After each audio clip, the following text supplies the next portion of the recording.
Да си кажеме за родовата еднаквост во спортот, односно да се обидеме да одговориме на дилемата постојат ли машки и женски спортови. Како што веќе најавивме, почитувани гледачи, ќе ви дадам шанса и вам во едно или две јавувања, во зависност колку време ќе имаме на располагање, да го кажете вашиот став. А сега им велам добро утро на моите гостинки Силвија Митевска, параглајдеристка и председателка на Комисијата за родова еднаквост при Македонскиот олимписки комитет, и Наташа Мешковска, универзитетски професор, поранешна пливачка и олимпијка. Добре дојдовте во студиото на Телма. Благодариме за поканата. Генерално, вашата оценка на прва, постои родова еднаквост или постојат предрасуди во Македонија и спортовите ги делиме на машки и женски? Повелете, Митевска.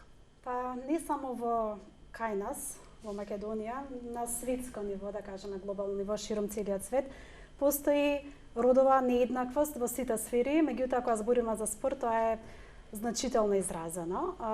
Знаеме дека пред неколку години американскиот женски фудбалски тим поведе една иницијатива за еднакви хонорари, еднакви финансиски ресурси и мислам дека тогаш пред неколку години беше моментот кога почнавме сериозно и активно да разговараме за родовата нееднаквост што се случува во спортот. И токму затоа и нашата, да кажеме, заложба и работа и борба е да се доближиме, да го надминеме тој родов јас во спортот и да им понудиме на спортистките и на оние кои што се надпреваруваат во женска категорија на спорт еднакви услови, еднаков третман и еднаква поддршка, се со цел да очекуваме подобри резултати. Мешковска, вие сте сега професор на факултетот за физичка култура. Каков е интересот? Има ли поголем број студенти машки или поголем број студенти женски? Во таа смисла, дали има и таму големи подоби? Не само на факултетот, туку искрено од полето на спортот, во сите спортови има многу значително поголем број на машки партиципанти во спортот отколку на девојчиња. И токму формирањето на оваа комисија, каде што Силвија председател, а јас сум еден од членовите, се наметна како потреба. Ние не ја направивме комисијата затоа што така мислиме дека треба. За поголема афирмација. За поголема афирмација, партиципација на девојчињата, на девојките и на жените во спортот. Јас пак имам впечаток, извинете што ве прекинувам, дека поголеми успеси бележат жените во Македонија. Еве, на пример, ќе тргнам со вас Наташа Мешковска, поранешна олимпика во пливање. Не знам, денес пливате рекреативно уште? Да. Нормално водата е моја средина. Например, во екстремните спортови, Илина Арсова бележи светски успеси. Потоа, еве, Силвија Митевска, параглајдерист исто и падобранец, така? Не, за сега само параглајдеристка. Сара Ристовска, ракометарката, извонредно талентирана. Ја имаме Лина Ѓорчевска. Претходно во делот кога беа борачите во студиото го спомнав Димитар Ѓоргиев, кој ќе се бори за злато во кикбокс деновиве во Италија. А вчера Лина Ѓорчевска имаше фантастичен ден во Севиља. Многу малку слушаме тука и знаеме. Можеби треба да се афирмира и повеќе тоа дека медиумите, односно треба да дадеме поголемо значење на успесите на нашите спортисти во светот. Точно така. И поголемо Да значење. не заборавам Моника Стефановска, уште многу други талентирани ракометарки низ годиниве. Вчера има женскиот фудбалски тим, исто така извојува победи над Литванија, мислам дека таму учествува, а не беше кај нас таа доста пренесувано медиумски и да, ќе се надоврзам на прашањето дека и така ни е потребна медиумска поддршка. Дали како комисија ќе се залагат и за поголема медиумска афирмација на успесите на индивидуалните спортисти, без разлика дали се мажи или жени? Еве, никој не знае во Македонија за Димитар Ѓоргиев, никој не знае за успехот на Лина Ѓорчевска вчера во Севиља. Да. Нашата комисија има конкретна програма со која излезе на пресот пред некој ден, каде што беа запознаени сите медиуми во Македонија. Нашата програма, токму ова што го зборуваме сега, има за цел да ја зголеми бројката на партиципација на сите девојки и во олимписките и во неолимписките спортови, пред се. Организација на обуки за лидерство. Зашто? Затоа што е битно не само да имаме ние девојки во спортот, битно е да имаме и во спортските институции жени кои што ќе бидат на лидерски и раководни места. Ја гледаме женски фудбал позади на мониторот. И извинете повторно, би сакал да им дадам збор на гледачите, да ги повикам да се јават во нашето студио и да ни одговорат на прашањето како би реагирале кога, например, во едно семејство синот би изразил желба да се занимава со уметничко лизгање или балет, например, и обратно доколку нивната ќерка изрази желба да студира студира, да тренира фудбал или пак да се занимава со некој боречки спорт. Добро утро за првиот гледач. Добро утро. Добро утро. Повелете, каков е вашиот одговор на оваа дилема што ја третираме утрово?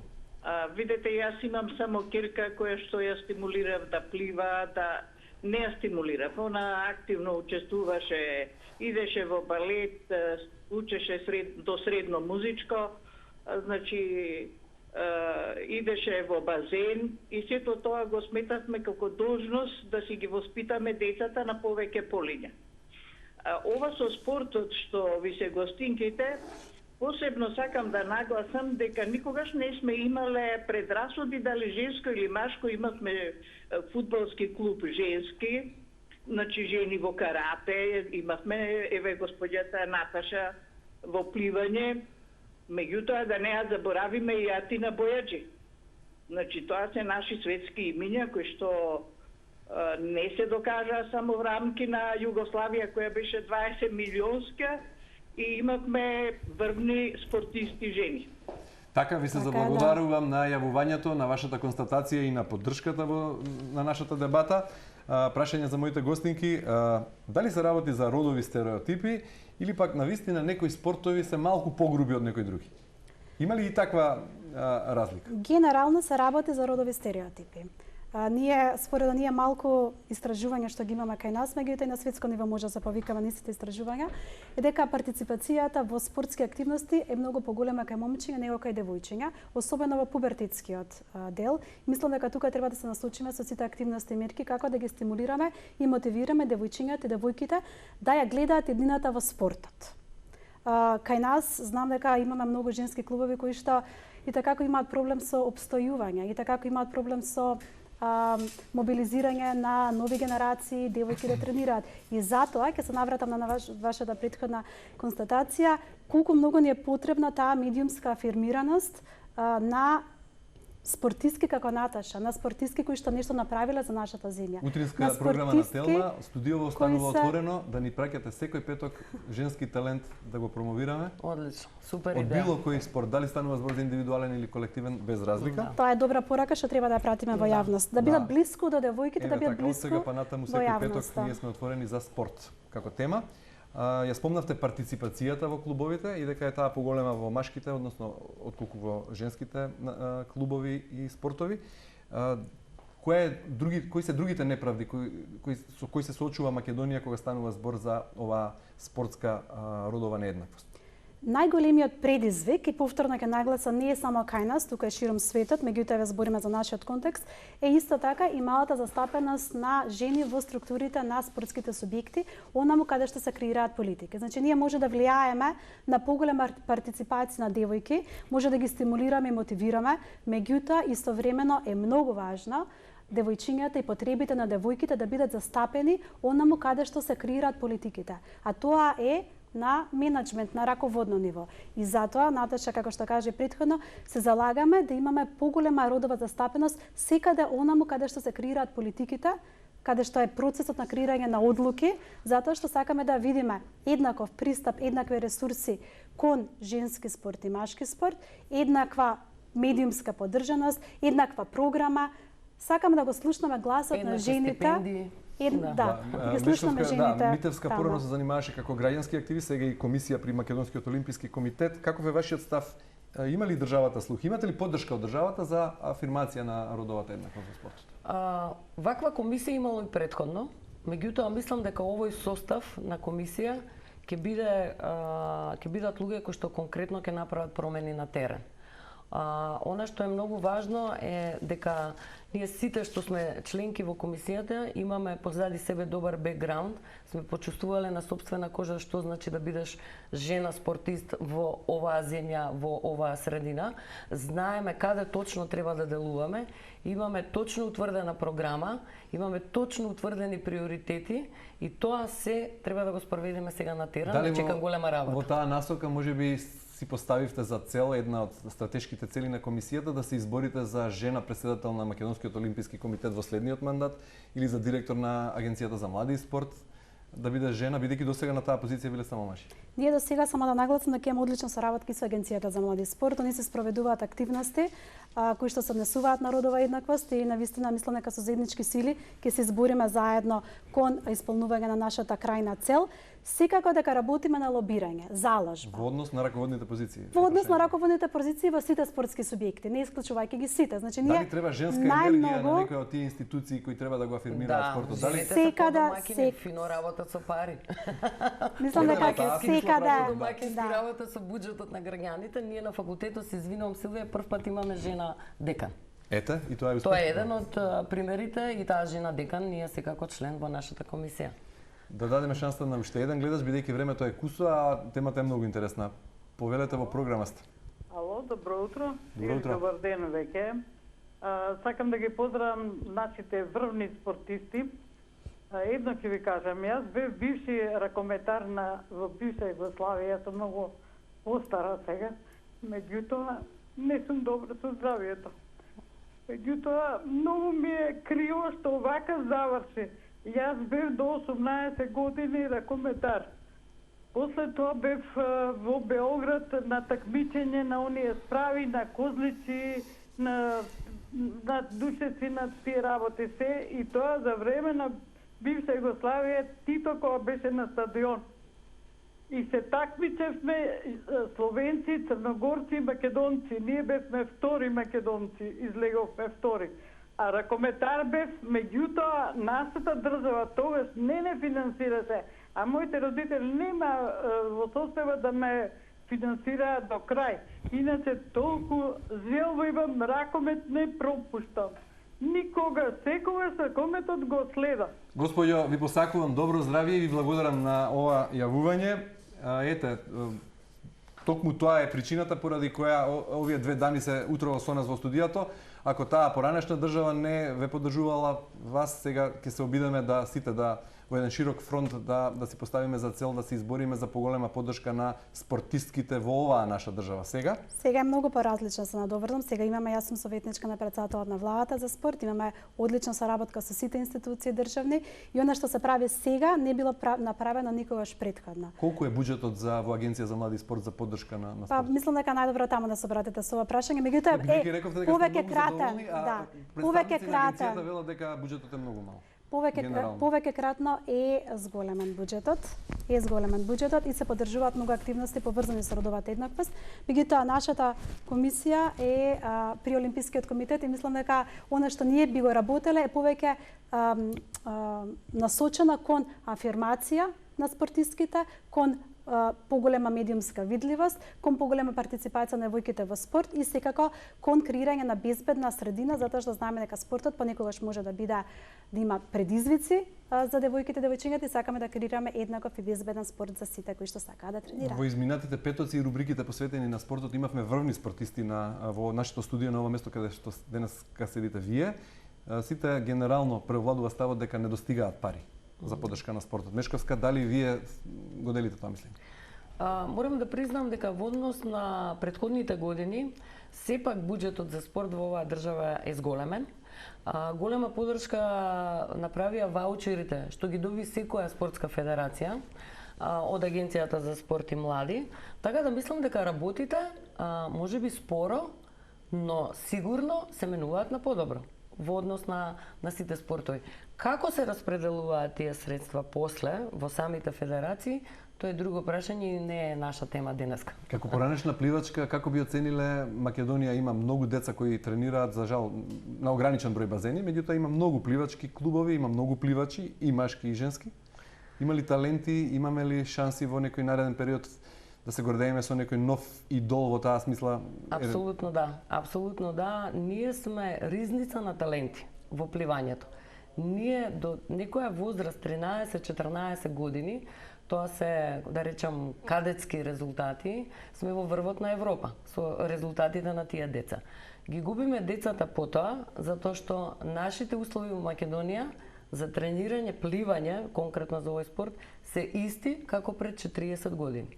Значи, ние во тој поглед, во инфраструктурата на спортските објекти, не сме мрднале воопшто. Што би требало да се направи за да не ги губиме децата, таквите врвни таленти на 14 години, да продолжат да се насочат таму и да се гордееме со нив како светски пливачи во возрастна категорија? Прво треба да имаме во Скопје 10 базени, кои што ќе бидат 25 или 50 метарски, и низ цела Македонија во секој град да има уште по еден таков базен. Зборувам 25 или 50, тоа се димензии на базен каде што се добри за тренинг, а при тоа можеме да организираме... Значи клучна инфраструктура. Да, колку по број организираме базени надпревари. недостигаат вака според вас? Па еве, нека се заложат, владата нека направат за почеток 10 низ Македонија. Во Скопје колку За да недостига? имаме поголема масовност, ама зборувам за покриени базени, покриени пливачки објекти, затоа што отворени Македонија има, меѓутоа во отворените базени може да се тренира само Да, преку лето. ограничено е, сезонски. А вака нас ни треба тренажен процес кој трае цела година. Да, Митевска, кога станува збор за параглайдерство, за што станува збор? Адреналин ли е во прашање или повеќе е некоја пасија, хоби, спорт, Не, начин на живот. начин на живот? Како и сите останати спортови, мислам дека кога се бавите со спорт кој што е во природа, кој што за да може да летнете ви одзема речиси цел ден, не е тоа 1 час тренинг, 2 часа тренинг, меѓутоа да стигнете до планина, да се припремите, да летате неколку часови, да стигнете дома, буквално ви оди цел ден и сите парагладеристи кај нас и широм светот, тоа си го имаат присвоено како еден начин на живот, Летате специфичен начин редовно? на живот. За жал не. Времето не ви дозволува или? Да, мислам дека долго време летав. Бев првата жена која што се бавев и со акробатско летање, имав настапувано долго време широм целиот свет на многу надпревари. Меѓутоа, ради домашни обврски, ради работа, сега поретко идам на летање. Меѓутоа ве потсетив Добре, за панета. се занимавате и со политика, а би спомнал во оваа пригода дека можеби сте една од ретките жени надвор од политиката која имаше среќа или како да кажам чест, можност да се сретне со поранешниот американски претседател, нели? Имавте некоја средба со Барак Обама. Да. Тоа го најдов кога се подготвував да ве пречекам. Да, тоа беше една многу интересна случка. Јас бев на дел на една програма преку State Department, поддржана тука од амбасадата на САД. Неколку месеци траеше програмата, беше за зајакнување на жени и лидерство преку спорт. Фантастична програма. Се надам дека и други македонки ќе може да учествуваат на таа програма, затоа што значи многу. И во рамки на таа програма бев повикана на инаугурација во Белата куќа кај тогашниот претседател Обама и тоа беше искуство кое што го смени курсот на животот и еднаш во животот, нешто што се случува еднаш во животот. Јас реков тогаш легов во Белата куќа, веројатно нема се повтори, меѓутоа кој пак отишол во Белата куќа, да. Така. Кога го спомнавме САД, би ја прашали Мешковска, не знам дали гледачите знаат, меѓутоа ете дел од вашето семејство живее во САД. Да.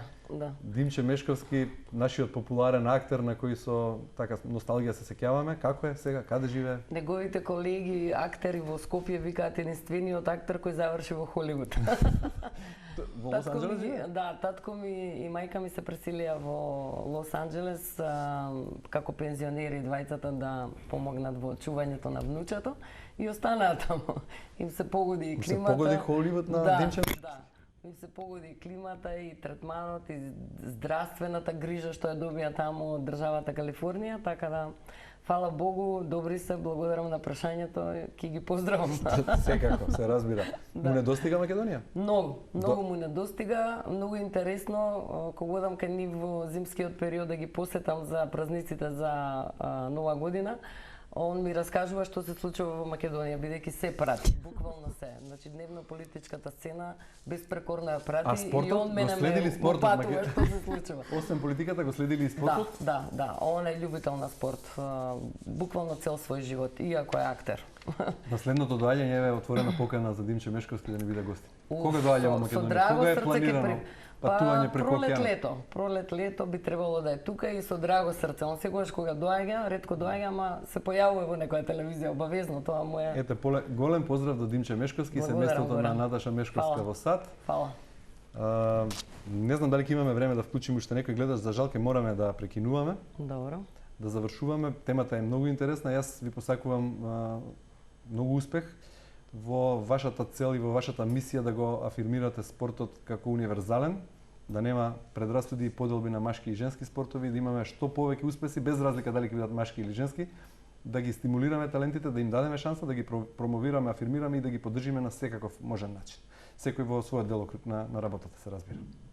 Митевска Мешковска, ви благодарам за гостувањето во утринската програма на Телно. Фала за поканата, благодарам. Фала ти за поддршката. Да, остануваме отворени, се надевам на нова средба во некоја наредна пригода, некој нареден петок. Секако.